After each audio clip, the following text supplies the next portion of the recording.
یعنی اگر تم صدقوں کو ظاہر کر کے دو تو یہ بھی بہتر، اگر چھپا کے دو تو یہ بھی بہتر۔ امام رازی تفسیر کبیر کے اندر اسی آیت کریمہ کے تحت 5-6 چیزیں بیان فرمائی کہ صدقہ کب چھپا کے دینا چاہیے اور کب ظاہر دینا چاہیے۔ گفتگو وہ لمبی ہے، میں ایک بات عرض کر کے اجازت چاہوں گا اور بات آگے بڑھاؤں گا۔ 2 طرح سے جو ہے وہ صدقہ دیا جاتا ہے، ظاہر اور پوشیدہ، اور اس میں اگر کسی شخص کو آپ دے رہے ہیں، کسی ذات کو دے رہے ہیں، تو پھر اس وقت مستحب اور بہتر یہ ہے کہ آپ چھپا کے دیں۔ کسی کی مدد ذاتی طور پہ کر رہے ہیں، غریب ہے، بیوہ ہے، یتیم ہے، تو پھر اس کی غربت کا اشتہار نہ لگائیں، پھر بہتر ہے کہ چھپ کے دیں۔ اور آقا کریم نے فرمایا 7 اشخاص قیامت کے دن اللہ کے عرش کا ٹھنڈا سایہ پائیں گے جب کوئی سایہ نہیں ہوگا۔ ان میں ایک شخص یہ فرمایا وَرَجُلٌ تصدق بصدقۃ فاخفاها حتى لا تعلم شماله ما تنفق يمينه، وہ آدمی جس نے تنہائی میں صدقہ دیا اور اتنا خفیہ دیا کہ جو دائیں ہاتھ نے کیا وہ بائیں کو خبر نہ ہو۔ فرمایا کل قیامت کے دن جب کوئی سایہ نہیں ہوگا اللہ اسے اپنے عرش کا ٹھنڈا سایہ نصیب فرمائے، اور جو عرش کے سائے تلے ہوگا قیامت کی تکلیف سے محفوظ ہوگا، جو عرش کے سائے تلے ہوگا وہ قیامت کی پریشانیوں سے محفوظ ہوگا، جو عرش کے سائے تلے ہوگا اس کو جام کوثر ضرور دیا جائے گا، اور جو ایک گھونٹ بھی پی لے گا 50,000 سال کے دن میں اسے کبھی بھی پیاس نہیں لگے گا۔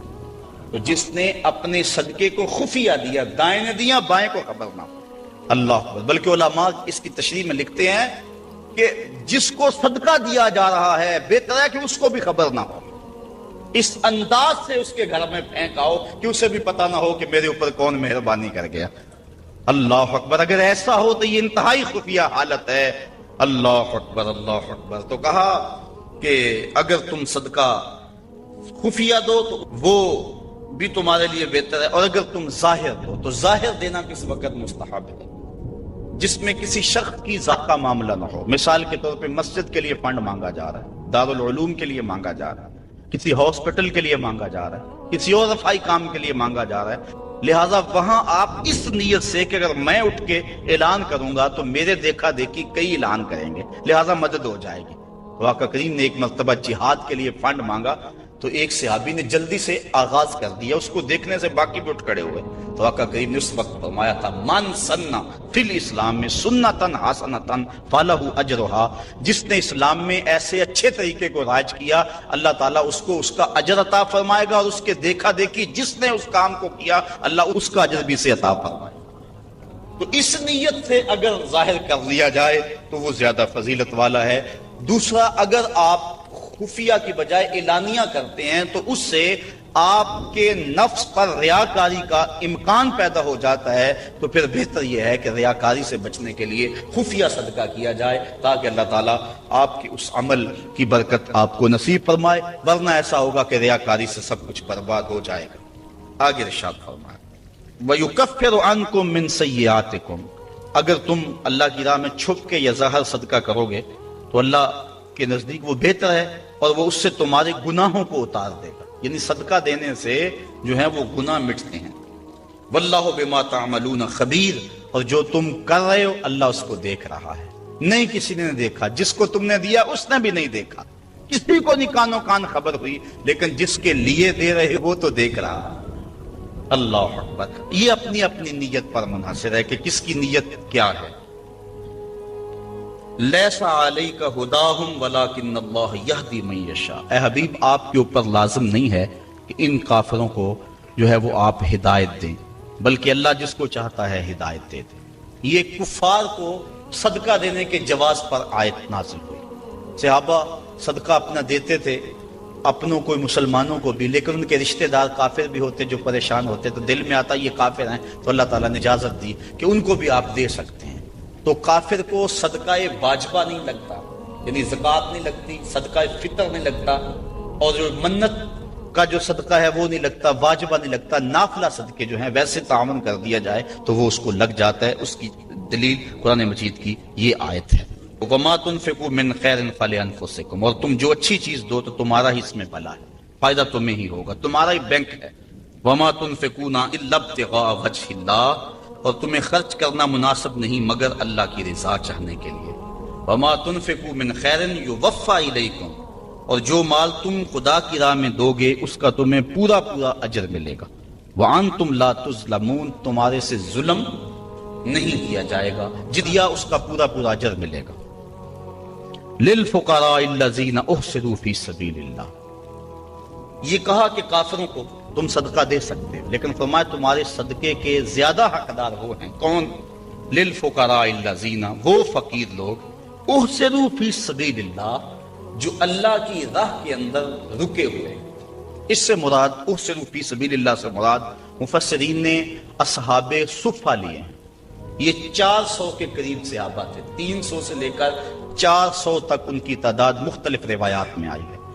جو مسجد نبوی میں رہتے تھے، ان کا نام کوئی گھر تھا نہ ان کے اہل تھے، بس سارا دن مسجد نبوی میں رہتے۔ حضور نے ان کے لیے ایک چبوترا بنوا دیا جس کو صفہ کا چبوترا کہا جاتا ہے، تو وہ اس پہ بیٹھے رہتے، حضور کے انتظار میں رہتے۔ آقا کریم آتے تو وہ حضور سے دین سیکھتے، بلا تعین اوقات حضور سے دین سیکھتے۔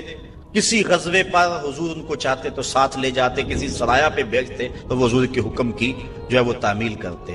زیادہ کوشش کرتے کہ وہ لکڑیاں اکٹھی کر کے ان کو بیچ کر اپنے پیٹ کا گزارا کرتے، لیکن مصروفیت چونکہ تعلیم دین میں تھی تو وہ کمائی نہیں کر سکتے تھے۔ اللہ تعالیٰ جل شانہ نے یہاں باقاعدہ یہ بات ارشاد فرما دی، لا یستطیعون ضربا فی الارض، وہ زمین پر چل نہیں سکتے، یعنی باقاعدہ وہ کاروبار نہیں کر سکتے کیونکہ وہ دین کے علم کے لیے رکے ہوئے ہیں۔ کہا تمہارے صدقے کے زیادہ حقدار یہ طلباء ہیں، دین والے لوگ جو سب کچھ چھوڑ کے دین سیکھ رہے ہیں۔ یحسبهم الجاہل اغنیاء من التعفف، سوال نہ کرنے کی وجہ سے اس کو ناواقف آدمی سمجھتے ہیں یہ تو بڑے ٹھیک ٹھاک ہیں، یہ تو غنی ہیں، کیونکہ ہر بندہ اندر نہیں جھانک سکتا۔ وہ کیا کسی نے کہا تھا نا، ہستی پلکوں کے نیچے غم بھی پلتے ہیں، ہستی پلکوں کے نیچے غم بھی پلتے ہیں، مگر کون دیکھتا ہے اتنی گہرائی میں۔ تو وہ بظاہر ان کے چہرے مورے ایسے ہیں کہ لگتا یہ ہے کہ یہ بڑے ٹھیک ٹھاک، ضرورت ہی نہیں ہے، لیکن مالداروں کے اوپر لازم ہے کہ ان کو بھی تلاش کریں جو مانگتے نہیں اور ان کے گھر جا کے ان کی اعانت کر کے آئیں۔ اللہ نے اپنے محبوب سے مخاطب کر کے کہا، تعرفہم بسیماہم، محبوب تو ان کی پیشانیوں سے پہچان لیتا، لوگ نہ جانے تجھے تو پتا ہے نا۔ حضرت ابو ہریرہ رضی اللہ تعالیٰ عنہ باہر آ کے بیٹھ گئے، کہتے مجھے بھوک بڑی لگی ہوئی تھی اور اتنی بھوک کہ گزارا نہیں ہو رہا تھا، بیٹھا نہیں جا رہا تھا۔ میں نے کہا کوئی آدمی گزرتا میرے چہرے کو دیکھ کے پہچان لے گا۔ پھر ایک صحابی آئے، میں نے ان سے ایک مسئلہ پوچھا، وہ مسئلہ بتا کے چلے گئے۔ دوسرے آئے، میں نے قرآن کی آیت کے بارے میں پوچھا، وہ بتا کے چلے گئے۔ پھر دل و قلب و نگاہ کے مرشد اولین آ گئے۔ میں نے حضور سے مسئلہ پوچھا، حضور نے کہا ابو ہریرہ بھوک لگی ہوئی ہے؟ میں نے کہا ہاں حضور بھوک لگی ہے۔ پوچھا مسئلہ؟ آقا کریم میں بھوک لگی ہے، ہاں حضور بھوک لگی ہے، مسئلہ ہی یہی تھا۔ کہتے ہیں آ جاؤ میرے ساتھ آ جاؤ۔ پھر وہ روایت آپ علماء سے سنی کہ حضور اندر چلے گئے، اجازت دی۔ حضرت ابو ہریرہ فرماتے ہیں میں دیکھا دودھ کا ایک پیالہ پڑا، کہا ابو ہریرہ جاؤ جو صفہ پہ بیٹھے ان کو بھی بلا لاؤ۔ میں سوچا وہ تو 70 ہیں اور دودھ کا پیالہ ایک، لیکن حضور کا حکم تھا، میں بلا لایا۔ کہا اب ان کو پلاؤ۔ کہا پریشان تھا لیکن جب پہلے نے پیا ایک بھی کم نہ ہوا۔ میں سمجھ گیا حوض کوثر کی نہروں سے کنیکشن جڑ گیا ہے۔ کہا کہ ان سب کو پلاؤ۔ کہا ایک نے پیا، پھر دوسرے نے پیا، 70 آدمی دودھ پی گئے۔ اللہ اعلیٰ حضرت فرماتے ہیں ہاں جناب ابو ہریرہ، کیسا تھا وہ جام شیر جس سے 70 سالوں کا دودھ سے منہ بھر گیا۔ اللہ اکبر۔ کہتے ہیں پھر حضور نے مجھے پلایا، کہا اور پیو اور پیو، حتیٰ کہ میں سراب ہوا، حضور اب نہیں پیا چاہتا۔ پھر آقا کریم وہ پیالہ لیا۔ استاذ المکرم فرمایا کرتے تھے یہ تو دیکھتے ہو کہ ایک دودھ کا پیالہ 70 کے لیے کافی ہو گیا، یہ بھی تو دیکھو کونین کا سردار اور 70 کا جوٹا پی رہا۔ اس پہلو پہ بھی ذرا نظر جائے۔ اللہ اکبر۔ تو کہا محبوب تم تو جانتے ہو ان کے چہروں سے، اللہ اکبر، کہ وہ لوگوں سے سوال نہیں کرتے۔ لا یسألون الناس الحافا، وہ لوگوں سے لپٹ کر سوال نہیں کرتے، بڑے خوددار ہوتے ہیں۔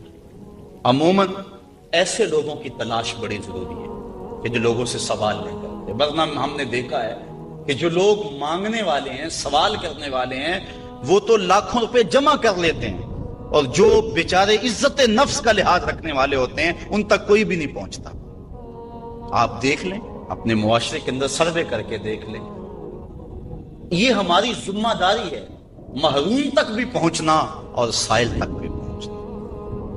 اور یہ بات ذہن میں رکھیں کہ سوال کرنا یہ مومن کی شان نہیں ہے، بلکہ حضرت سیدنا صدیق اکبر جا رہے تھے تو آپ کا کوڑا گر گیا، گھوڑے سے اترے اور نیچے سے اٹھایا اور پھر بیٹھے۔ خادم نے عرض کی حضور آپ فرما دیتے میں اٹھا کے دے دیتا۔ کہا حضور نے سوال کرنے سے منع کیا، اس لیے میں نہیں سوال کرنے کی ہمت رکھتا۔ یہاں تک جو ہے وہ ہمارے جو ہے وہ اسلاف جو ہے بزرگ جو ہیں صحابہ اس کا خیال رکھتے تھے۔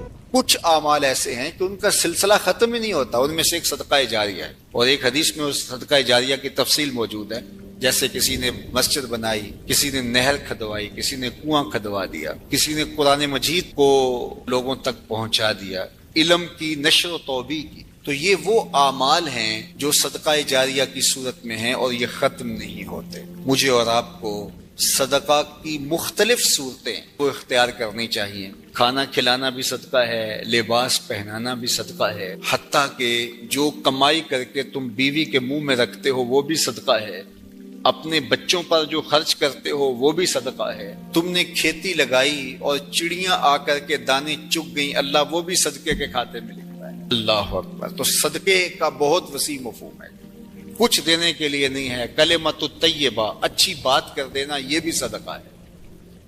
راستے میں پڑی ہوئی چیز کو اٹھا دینا، اس کو بھی کہا چھوٹی نیکی نہ سمجھنا۔ تو مختلف صدقے کی صورتیں ہیں، سب ہمیں ادا کرنی چاہیے، لیکن ایک بہترین شکل صدقے کی صدقہ جاریہ ہے، اور وہ مسجد بنا دینا، وہ دارالعلوم بنا دینا، وہ نہر کھدوا دینا، وہ جو ہے وہ کنواں کھدوا دینا، حدیث میں آتا ہے۔ جس طرح وہ آیت کریمہ نازل ہوئی، لن تنالوا البر حتی تنفقوا مما تحبون، تو بیر ہا لے کر کے صحابی اس کا معاملہ لے کر آگے، حضور مجھے سب سے زیادہ محبوب یہی کنواں ہے، تو میں یہی اللہ کی راہ میں پیش کروں۔ اللہ اکبر۔ تو وہ صدقہ جاریہ کی شکل ہے۔ دور موجود کے اندر جن علاقوں میں پانی نہیں ہے، آر او پلانٹ وہاں لگا دینا، یہ کنواں کھدوانے کا دور موجود کے اندر ایک منظم طریقہ ہے۔ بلکہ ہمیں نیت کرنی چاہیے۔ میں تو پچھلے دن کہیں تھا تو تقریباً اہل خیر بیٹھے تھے، تو میں نے کہا تھا کہ آپ کو بھی کہتا ہوں، اور میں خود بھی اس کی نیت کی ہے، اور انشاءاللہ اللہ نے توفیق دی تو ہوگا بھی، کہ ہر شخص ہم میں سے ارادہ کرے، جس کے پاس مال ہے وہ تو کرے ہی کرے، جس کے پاس مال نہیں ہے وہ بھی کرے، اللہ اس کو مال دے گا۔ ہر شخص ارادہ کرے کہ میں زندگی میں کم از کم ایک مسجد تو بنواؤں گا، میں زندگی میں ایک جامعہ تو بنواؤں گا۔ تو یہ اگر ہم نیت کر لیں تو نیت المومن خیر من عملہ، تو اس کا ثواب آج سے ہی شروع ہو جائے گا۔ نیت وہ والی نہیں ہے کہ جب مال ہو تو پھر نیت ٹوٹ جائے۔ کچھ نیتیں ایسی ہوتی ہیں بندہ پہلے نیت کرتا ہے جب مال نہیں ہوتا۔ ایک واقعہ مشہور ہے کہ ایک آدمی چڑھا اس کے اوپر، کھجور کے اوپر توڑنے کے لیے، تو وہاں ایک سانپ بیٹھا ہوا تھا، تو اسے نہیں پتا تھا، جب خوشے کو ہاتھ ڈالنے لگا تو ایک خوفناک سانپ دیکھا تو ڈر گیا اور فوری نیچے سرکنے لگا اور کہا اللہ اگر اس سانپ کے قہر سے تو مجھے بچا لے تو تیری راہ میں اونٹ خیرات کروں گا، اور نیچے سرکنا شروع کیا۔ 10 15 20 فٹ نیچے ہو گیا، لیکن وہ ابھی بھی اس کی طرف غسیلی نظروں سے دیکھ رہا تھا، لیکن کچھ تھوڑا سا محفوظ ہو گیا۔ کہا مالک اگر تو مجھے اس سے بچا لے تو تیری راہ میں اونٹ خیرات کروں گا۔ یوں اترتے اترتے نصف تک آ گیا اور سانپ کا خطرہ بھی ٹلا نہیں ہے، تو کہنے لگا اللہ اگر تو مجھے اس سانپ سے بچا لے تو تیری راہ میں بکری خیرات کروں گا۔ پھر زمین کے تھوڑا سا قریب آ گیا اور کہنے لگا اللہ تو اگر اس سانپ سے مجھے بچا لے تو مرغی دوں گا، اور پھر چھلانگ لگاتے ہوئے کہا مالک میرے گھر میں ایک انڈا پڑا ہے وہی تیری راہ میں جا کے خیرات کر دوں گا۔ تو اونٹ سے چلا اور معاملہ انڈے تک پہنچا۔ یہ صادق النیہ نہیں ہے۔ اللہ کے محبوب علیہ السلام نے حضرت ابو کبشہ الانماری سے ایک روایت ہے، اس میں فرمایا لوگ 4 طرح کے، ان میں سے دوسری قسم کے لوگوں کا ذکر فرمایا وَرَجُلٌ رَزَقَهُ اللَّهُ عِلْمًا وَلَمْ يَرْزُقْهُ مَالًا، وہ شخص جس کے پاس مال نہیں ہے لیکن اللہ اس کو شعور دیا ہے، فہم دیا ہے، علم دیا ہے. آگے لفظ ہے فہو صادق النیہ، لیکن وہ نیت کا بھی سچا ہے. وہ کہتا ہے کہ اگر میرے پاس مال ہوتا لعملت بعمل فلان، تو جو مالدار لوگ اللہ کی راہ میں خرچ کر رہے ہیں میں بھی ایسے ہی کروں. اور وہ ایسے اوپر سے نہیں کہہ رہا جب مال آ جائے تو پھر جائے. فرمایا وہ صادق النیہ، وہ نیت کا سچا ہے، اگر مال آتا تو کرتا. آقا کریم نے فرمایا کہ کل قیامت کے دن اس نے کیا کچھ نہیں ہے لیکن جب اعمال تولیں گے تو یہ بھی اس سخی کے ساتھ ہی کھڑا ہوگا، یہ بھی افضل المنازل. تو نیت کر لینی چاہیے کہ صالح اعمال بجا لائیں، صدقہ کریں، اور صدقہ جاریہ میں مجھے آپ کو سچے دل سے اگر اللہ نصیب کر دے تو پھر یہ کوئی مشکل نہیں ہے، اور یہ سب کچھ یہاں رہ جانا ہے. اور وہ تو ہمارا کفن بھی میلا نہیں ہوتا کہ سب کچھ بانٹ لیا جاتا ہے. میاں صاحب بولے جاندی واری ڈرونا بنے ہوتے، ہاتھ نہ لاندے ڈر دے، جنہ لئی تو پاپ کمایا جی کتھے نیترے کر دے. ابو لہب ابو جہل سے لے کے دجال تک الکفر ملت واحدہ، کفر ختم کرنے کی کوشش کرے گا، اپنے منہوں کی پھونکوں سے اس چراغ کو بجھانے کی کوشش کرے گا. یہ چراغ کبھی آپ کو جھلملاتا ہوا بھی دکھائی دے گا، لیکن یہ بات ذہن میں رکھ لو کہ واللہ متم نورہ، اللہ اس نور کا اتمام کرے گا. اللہ اکبر. ولو کرہ الکافرون، کافروں کا سب کچھ ڈوب جائے، اتنا سرمایہ لگایا مسلمان پھر ابھر گئے. منگولوں نے کیا کچھ نہیں کیا تھا، بغداد کو اجاڑ کے رکھ دیا، دریائے دجلہ کا بند توڑ دیا، انسانی کھوپڑیوں کے مینار تعمیر کیے گئے، 1.25 لاکھ لاشیں تہ خانوں سے ہم نے نکالی، اور کوئی نہیں کہتا تھا کہ مسلمان اب دوبارہ اٹھ پائیں گے. لیکن ہے یا یورش تاتار کے افسانے سے پاسباں کعبے کو مل گئے صنم خانے سے. ان اللہ یؤید ھذا الدین بید الرجل الفاجر، اللہ برے لوگوں سے بس دین کا کام لے لیتا ہے. واللہ متم نورہ، وہ اس نور کو ہر صورت میں پورا کر کے دکھائے گا. یقین کا چراغ ہمارے ہاتھ میں تھما دیا. یہ چراغ کبھی بھی آپ کے ہاتھ سے نہیں چھوٹنا چاہیے کہ دین غالب ہوگا. والذی ارسل رسولہ بالہدی ودین الحق لِیُظْہِرَہُ عَلَى الدِّینِ کُلِّہ، اللہ تعالیٰ نے رسول کو حق اور ہدایت کے ساتھ مبعوث اس لیے کیا ہے کہ تمام ادیان پر دین اسلام کو غالب کرے گا. اگرچہ مشرکین کو ناپسند ہو، ساری ان کی محنت ڈوب جائے گی، ساری کمائی ڈوب جائے گی. اتنا سرمایہ کیا، یہ ٹیکنالوجی کے کھڑے کیے گئے پہاڑ، یہ خریدے گئے غدار، یہ کائنات کے اندر ان کے عالی دماغوں کی محنت، دسیسہ کاریاں، پھیلائے گئے جال، یہ سب ضائع ہو گیا. اور اسلام جب اٹھتا ہے تو پھر اسلام اٹھ کے کھڑا ہو جاتا ہے. واللہ متم نورہ، اللہ اپنے نور کو ہر صورت میں اس کا اتمام کرے گا. اب اتمام دین کے لیے اس نے حضور کے غلاموں سے کام لینا ہے. آپ آئے ہو، دھوپ میں بھی بیٹھے ہو، آج عہد کر کے جاؤ کہ ہم اتمام دین کی تحریک میں عملاً شریک ہوں گے.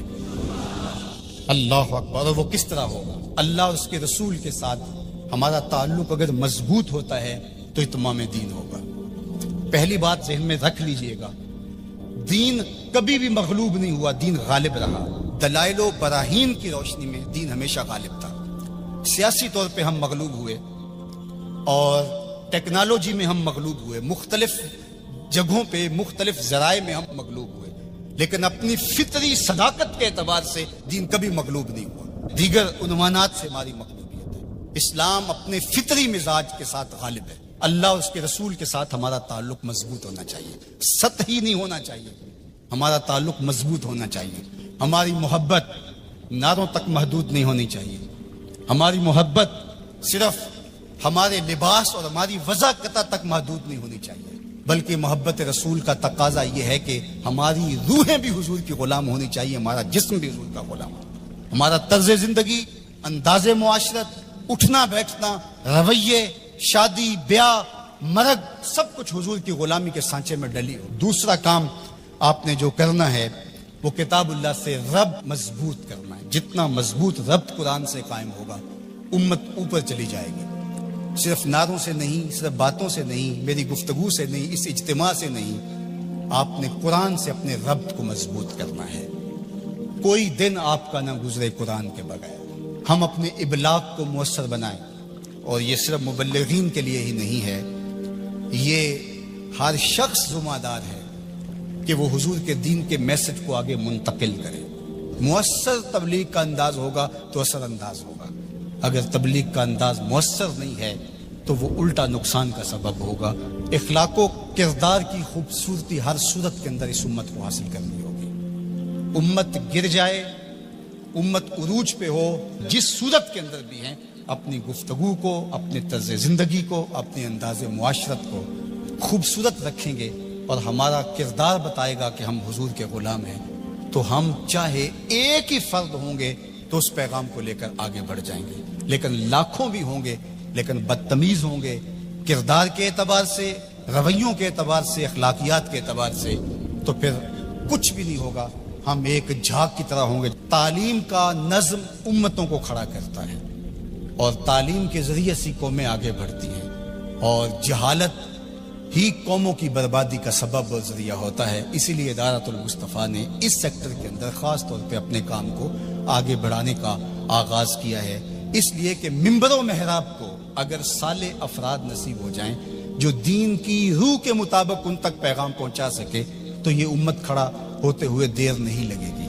اسی طرح دوسرا کردار والدین کا ہے، تیسرا کردار معلمین کا ہے۔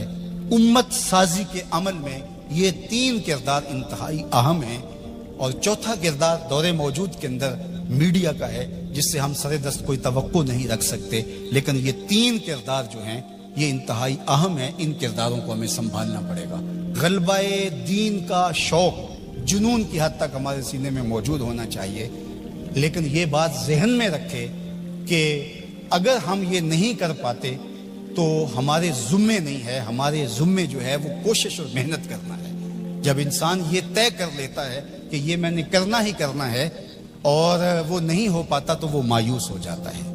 اس لیے غلبہ اگر ہو جاتا ہے تو یہ بہت اچھی بات ہے، بلکہ میں نے یہ بات کئی دفعہ کہی ہے کہ ہمارا کام صفیں سیدھی کرنا ہے، اللہ امام کو بھیج دے گا، لیکن خود اگر ہم کہیں کہ ہم امام بن کے بھی ہم نے بیٹھنا ہے تو پھر گھر کا راستہ بھول گئے، ہم گھر جانے کی جلدی میں پھر ہم راستہ بھول جائیں گے۔ ادارۃ المصطفیٰ ایک مربوط فکر کا نام ہے، اس کے طے شدہ اہداف ہیں، لیکن یہ بات ذہن میں رکھیے گا کہ ہم ایک طوفان سینے میں رکھنے کے باوجود ایسی جلد بازی کبھی نہیں کریں گے جس سے ہمارا راستہ کھوٹا ہو جائے۔ ہم سمجھتے ہیں، اور اس وقت جو دکھ پھیلے ہوئے ہیں، امت جس درد میں مبتلا ہے، ایک وقت تھا اس زمانے میں ہم بھی کہتے تھے کوئی شہر دے لوگ بھی ظالم نے، کوئی سانو مرن دا شوق بھی ہے، وہ شوق فراواں مرنے کا سینے میں موجود ہے، لیکن آج میں یہ بھی کہنا چاہوں گا کہ اے اشک آہستہ بریز کہ غم زیادہ است، اے آنسو ہولے ہولے برسو غم زیادہ ہیں، اے شمع آہستہ بسوز کہ شب دراز است۔ رات بہت لمبی ہے، رات بہت تاریک ہے، اس شمع کو بچا بچا کے جلانا ہے، کہیں بجھ نہ جائے یہ چراغ اور آدھی رات اندھیرے میں ڈوب جائے۔ اگر تم چراغ ہدایت ہو، اگر تمہارے دم سے اجالے ہیں، اگر تمہاری وجہ سے اللہ کی مخلوق خیر کی راہوں کو اختیار کر رہی ہے، اگر تم امت کی ضروریات کو سمجھنے کی صلاحیت رکھتے ہو تو پھر ہولی ہولی جلو، اس لیے کہ شب دراز است، رات بہت لمبی ہے، اس لیے ہولے ہولے آہستہ آہستہ منزل کی طرف بڑھتے جاؤ۔ ہاں اٹھنے والا قدم رہے منزل کی طرف، چونٹی کی چال پہ بھی چلو گے تو منزل پہ پہنچ جاؤ گے۔ امت کے تصور کو ہمیشہ اجاگر رکھنا، حضور کی امت بن کے رہنا۔ آپ اپنی شناخت کو، آپ کی علاقائی شناخت ہے، آپ کی مسلکی شناخت ہے، آپ کی خاندانی شناخت ہے، آپ کی جو بھی شناختیں ہیں ان شناختوں کو باقی رکھو۔ میں ان شناختوں کا انکار نہیں کرتا، لیکن آپ کا تعارف امت کے حوالے سے آگے بڑھنا چاہیے، اور امت یہ ایک آفاقی تصور ہے کہ جو آپ کو کھڑا کر دے گا اور آقا کریم علیہ السلام کی تسکین قلب کا سبب اور ذریعہ بنے گا۔ جب علماء مشائخ ایک دوسرے کے جبے ادھیڑ رہے ہوتے ہیں، منبر رسول جو حضور کا دیا ہوا ہوتا ہے اس پہ ایک دوسرے کو کافر کہہ رہے ہوتے ہیں، اور کسی کو کافر کہنے پہ جشن منا رہے ہوتے ہیں، اور ان کی پگڑیاں ادھیڑ کے اس کی دھجیاں بکھیر رہے ہوتے ہیں اور اس پہ رقص کر رہے ہوتے ہیں، گنبد خضرا میں رسول اللہ کو کتنی تکلیف ہوتی ہوگی۔ تو اس لیے امت بن کے رہو، بکھر کے نہ رہنا۔ سیاسی شعور اچھی طرح سے آپ کے اندر ہونا چاہیے۔ ہم انتخابی سیاست سے گریز اس لیے کرتے ہیں کہ کہ اس کا نتیجہ ہماری آنکھوں کے سامنے ہے کہ 70 سال میں کچھ نہیں ملا، تو آئندہ ہم جو میسر ہے وہ ہم جو کر رہے ہیں وہ بھی کیوں چھوڑ بیٹھیں؟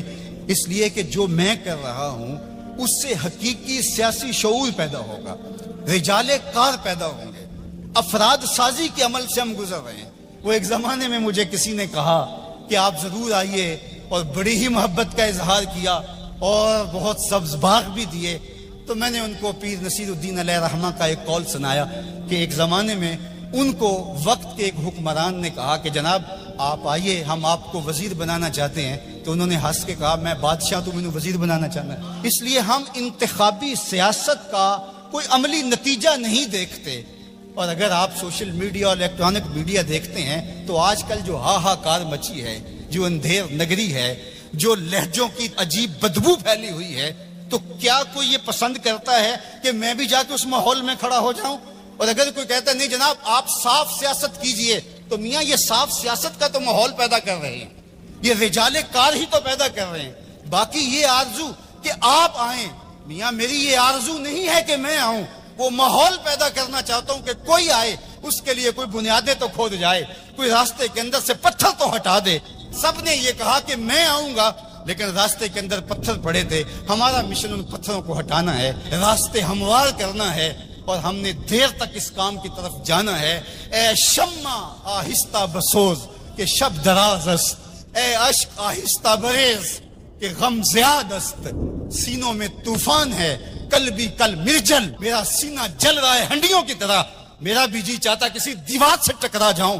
ان حالات میں کیا کوئی دیکھ سکتا ہے کہ رسول اللہ کی امت کاٹی جا رہی ہو، بچے ذبح کیے جا رہے ہو فلسطین میں، کشمیر میں؟ لیکن کیا اس کا علاج میرے پاس سیاست کے میدان میں چھلانگ لگا دینی ہے، جہاں ٹانگیں تڑوا بیٹھوں اور جو میسر ہے وہ بھی نہ کر سکوں؟ میں جو کرتا ہوں میں شعوری طور پہ کھڑا ہوں، میں جہاں کھڑا ہوں دلیل سے کھڑا ہوں، میں جہاں کھڑا ہوں میں پورے تیقن کے ساتھ کھڑا ہوں، منزل اور ہدف میری نگاہوں کے سامنے ہے، میں آہستہ آہستہ بڑھتا چلا جاتا ہوں، لیکن منزل کی طرف میری سیدھ ہے۔ ہمارا نرم رو قاصد پیام زندگی لایا، ہمارا نرم رو قاصد پیام زندگی لایا، خبر دیتی تھی جن کو بجلیاں وہ بے خبر نکلے۔ تو ہم بجلی کی طرح کوند کر کے ہم شعلہ نہیں بنیں گے، ہم شمع بنیں گے۔ لوگ کہتے ہیں شعلہ بن جاؤ، شعلہ بننا بھی یہ آگ کا مزاج ہے، اور شمع بننا بھی آگ کا مزاج ہے، لیکن ہم شعلہ بننے کا مزاج نہیں رکھتے، ہم شمع بننے کا مزاج رکھتے ہیں۔ اے شمع آہستہ بسوز کہ شب دراز است، اے اشک آہستہ بریز کہ غم زیاد است۔ کمایا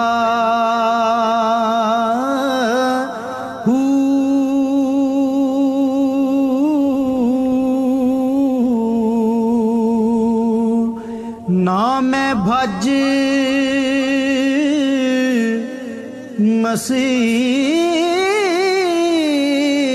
مسیتی وڑیا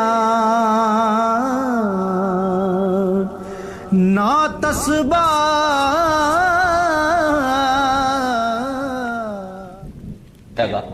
اس کے پاس دولت بہت ساری تھی لیکن بچے چھوٹے چھوٹے تھے۔ اس نے تھیلے کے اندر سونا ڈالا کہ یہ کسی کے سپرد کر جاؤں کہ میرے بچے بڑے ہوں تو ان کو دے دے۔ سوچا غریب کو دیا تو وہ سنبھال نہیں سکے گا، بچوں کو دیا تو وہ ضائع کر دیں گے۔ ایک دوست تھا اس کا امیر ترین، اس کو کہا کہ میاں یہ سونا اور تھیلا ہے، ساتھ وصیت نامہ لکھا، جب میرے بچے بڑے جوان ہو جائیں، بالغ ہو جائیں تو جو تیرا جی چاہے ان بچوں کو دے دینا۔ یہ اس نے وصیت کی اور وہ سب کچھ اس کے سپرد کیا۔ بچے جوان ہوئے، اس نے لوگوں کو بلایا، بچوں کو بلایا، سونا تھیلا سب کچھ سامنے رکھا، وصیت نامہ پڑھا کہ ان کے باپ نے جب مرتے ہوئے مجھے یہ سونا تھیلے میں ڈال کر دیا تو ساتھ یہ وصیت نامہ لکھ کر دیا کہ جب میرے بچے جوان ہوں گے جو تیرا جی چاہے بچوں کو دے دے۔ تو اس نے سونا اپنے پاس رکھ لیا اور خالی تھیلا بچوں کو دے دیا۔ اب سارے کہیں ظلم ہوا ہے، یتیموں کے ساتھ ظلم ہوا ہے، لیکن کریں کیا کہ وصیت نامہ ہی ایسا تھا، نہ عدالتی چارہ جوئی ہو سکتی ہے، نہ اس کو کہا جا سکتا ہے۔ سارے کہیں ظلم ہوا، علماء سے پوچھا کہا ظلم ہوا، لیکن کیا کہا جا سکتا ہے؟ وصیت نامہ کے اندر بات ہی ایسی تھی کہ اس نے زیادتی کی ہے اور سب کچھ خود رکھ لیا۔ امام اعظم امام ابو حنیفہ، سراج الامہ، امام الائمہ، آپ کی خدمت میں لوگ حاضر ہوئے کہ یوں یتیموں کے ساتھ یہاں زیادتی ہوئی، لیکن وصیت نامے کی عبارت اس طرح کی تھی، اس لیے کوئی بول بھی نہیں سکتا، آپ کو ارشاد فرمائیں۔ کہا دوبارہ سب لوگوں کو جمع کر لو، اسے بھی بلا لو، بچوں کو بھی بلا لو۔ بلا لیا گیا، کہا میاں وصیت نامہ پڑھو۔ وصیت نامہ پڑھا گیا کہ یہ سونا ہے، تھیلے میں ڈال کے تجھے دے رہا ہوں، جب میرے بچے جوان ہو جائیں گے جو تیرا جی چاہے وہ بچوں کو دے دینا۔ آپ نے فرمایا پھر پڑھو، اس نے پھر پڑھا۔ کہا اب تم بتاؤ تمہارا جی سونے کو چاہ رہا ہے یا تھیلے کو چاہ رہا ہے؟ اس نے کہا میں تو سونا رکھنا چاہتا ہوں۔ کہا وصیت نامہ پڑھو، وصیت میں ہے جب بچے جوان ہوں گے جو تیرا جی چاہے وہ بچوں کو دے دے۔ اب تیرا جی تو سونے کو چاہ رہا ہے، اور وصیت میں لکھا بھی یہ ہے کہ جو تیرا جی چاہے وہ بچوں کو دے دے، لہذا سونا دینا، بچوں کو تھیلا رکھ خود۔ تو امام اعظم نے اس طرح ان یتیموں کی مدد فرمائی تو کہا لن تنالوا البر حتی تنفقوا مما تحبون، تم اتنی دیر تک نیکی کی حقیقت کو نہیں پہنچ سکتے جب تک اس کو تم اللہ کی راہ میں خیرات نہ کرو جس کو تم خود پسند کرو۔ اللہ مما تحبون، تو انسان اس کو راہ خدا میں خیرات کرے جس کو خود پسند کرتا ہے۔ اور آگے فرمایا وَعَلَمُوا، اور جان لو ان اللہ غنی حمید، اللہ غنی بھی ہے اور سراہا ہوا بھی ہے، اسے تمہارے مالوں کی ضرورت نہیں ہے، وہ ان غریبوں کو خود بھی تو دے سکتا تھا نا، تمہاری ڈیوٹی لگائی کہ تم دینا، وہ خود بھی تو دے سکتا تھا، لیکن یہ تمہاری آزمائش، ان کی آزمائش اور تمہاری آزمائش۔ اب دیکھتے ہیں کون اپنی آزمائش میں پورا نکلتا ہے۔ الشیطان یعدکم الفقر ویامرکم بالفحشاء، شیطان تمہیں اندیشہ دلاتا ہے محتاجی کا، اگر تم نے اللہ کی راہ میں دیا تو تم محتاج ہو جاؤ گے، تمہارے پاس اتنی دولت نکل جائے گی۔ وَيَأْمُرُكُمْ بِالْفَحْشَاءِ، اور تمہیں بے حیائی کا حکم دیتا ہے۔ بے حیائی سے یہاں مراد علماء تفسیر فرماتے ہیں بخل ہے، کنجوسی ہے، اور کنجوسی کو بے حیائی اس لیے کہا گیا کہ اس سے بڑی کیا بے حیائی ہوگی کہ غریب نانے شبینہ کو ترستا ہو اور امیر دولت کو سنبھال کے بیٹھ جائے، یہ بے حیائی نہیں ہے تو اور کیا ہے؟ وہ کیا کسی نے کہا تھا گندم امیر شہر کی ہوتی رہی خراب، بچی مگر غریب کی فاقوں سے مر گئی۔ تو اس سے بڑی بے حیائی کیا ہوگی کہ ایک گھر میں گھی کے چراغ جلتے ہوں، ایک گھر کے اندر فضول خرچیوں پر مال لنڈھائے جا رہے ہوں، اور دوسری طرف بیوہ کی یتیم بچیاں گھر میں بوڑھی ہو رہی ہیں، اور کوئی ان کا رشتہ قبول نہ کرتا ہو کہ ان کے پاس دینے کے لیے کچھ نہیں ہے، اور ہم پیسے اڑا دیں اپنے نفس کی خواہش کے لیے جو ہے وہ لاکھوں روپے خرچ کریں اور اپنی گلی میں ان غریبوں اور یتیموں کا لحاظ نہ رکھیں، تو اس سے بڑی بے حیائی اور کیا ہو سکتی ہے؟ اللہ تعالیٰ نے بخل کو جو ہے وہ فحشاء کے ساتھ تعبیر کیا کہ شیطان تمہیں بے حیائی کا حکم دیتا ہے۔ واللہ یعدکم مغفرۃ منہ وفضلا، اور اللہ تمہیں مغفرت کا اور اپنی جناب سے فضل کا وعدہ دیتا ہے، تم اس کی راہ میں خرچ کر کے تو دیکھو وہ تمہارے گناہوں کو معاف کر دے گا، اور جب تم اس کی راہ میں خرچ کرو گے تو اس کا فضل ہوگا، یعنی تمہارا مال کم نہیں ہوگا۔ عقل یہی کہتی ہے، شیطان بھی یہی وعدہ دیتا ہے، اکاؤنٹنٹ سے پوچھو تو وہ بھی کہتا ہے کہ اتنے خرچ کرو گے تو اتنے کم ہوں گے، کیلکولیٹر بھی یہی حساب دیتا ہے، لیکن اللہ کہتا ہے میں وعدہ دیتا ہوں فضل کا، تم خرچ کر کے دیکھو تمہارے مال بڑھا دوں۔ اور میں ایک مثال دیا کرتا ہوں، پرانے دور میں یہ ہم نے بھی دیکھا ہوا دور کہ کنویں سے پانی نکال کر کھیتوں کو ہم سیراب کیا کرتے تھے، پھر دیکھتے دیکھتے ٹیوب ویل آ گئے تو ان سے پانی ہم اپنے کھیتوں کو دینے لگے۔ وہ جو کنویں تھے ان کو باقاعدہ بند نہیں کیا، لیکن اب کہیں کوئی پرانا کنواں ہو تو وہاں جا کر دیکھو، ایک تو پانی بہت نیچے جا چکا ہے، دوسرا ڈول ڈال کر نکالو گے تو گندا ہو چکا ہے، سونگو گے تو بدبودار ہو چکا ہے۔ پانی وافر تھا، شفاف تھا، کثیر تھا، پاکیزہ تھا، لیکن اب وہی پانی نیچے بھی چلا گیا، نہ اس کی فراوانی رہی، نہ اس کی تازگی رہی، نہ اس کا وہ شفاف پن رہا۔ کیوں؟ اس لیے کہ جب وہ کنواں اپنا باہر دیتا تھا نیچے سے سوتے پھوٹتے تھے، جتنا لٹاتا تھا اللہ اور دے دیتا تھا، جب اس نے باہر دینا چھوڑ دیا اللہ نے اس کو عطا کرنا چھوڑ دیا۔ اس لیے اس کی راہ میں دیتے جاؤ گے اللہ خزانوں کے منہ تمہارے لیے کھول دے گا، تمہارے مال میں خدا کی راہ میں دینے سے کبھی کمی نہیں آئے گی۔ اگر کسی کا مال کم ہوا ہے کاروبار لوگوں کے دیکھیں، ہم نے بڑے بڑے کاروبار اس میں ختم ہو جاتے ہیں. تلک الایام نداولها بین الناس، دن پلٹتے رہتے ہیں، آج اور کل کیفیت اور. اس کی وجہ یہ نہیں ہے کہ اس نے راہ خدا میں لٹایا تو اس لیے ایسا ہوا، اس کی وجہ اور ہے. اس لیے راہ خدا میں جتنا مرضی مال دو گے کم نہیں ہوگا، بلکہ اللہ تعالیٰ وعدہ دیتا ہے کہ تم اس کے راہ میں دو گے تمہارا مال بھی بڑھا دوں گا اور تمہاری بخشش بھی فرما دوں گا. اللہ اکبر. یؤتی الحکمت من یشاء، یہ ساتھ ہی ذکر تھا مال کے خرچ کرنے کا، یہاں ذکر حکمت کا کر دیا. وہ جسے چاہے حکمت دے دیتا ہے. مطلب کیا؟ راہ خدا میں خرچ کرنے کا جذبہ یہ بڑی دانائی کی بات ہے. وَمَن يُؤْتَ الْحِكْمَةَ فَقَدْ أُوتِيَ خَيْرًا كَثِيرًا، اور جس کو حکمت دی گئی اس کو بہت ساری بھلائی دی گئی. وَمَا يَذَّكَّرُ إِلَّا أُولُو الْأَلْبَابِ، اور نہیں نصیحت پکڑتے مگر عقل والے.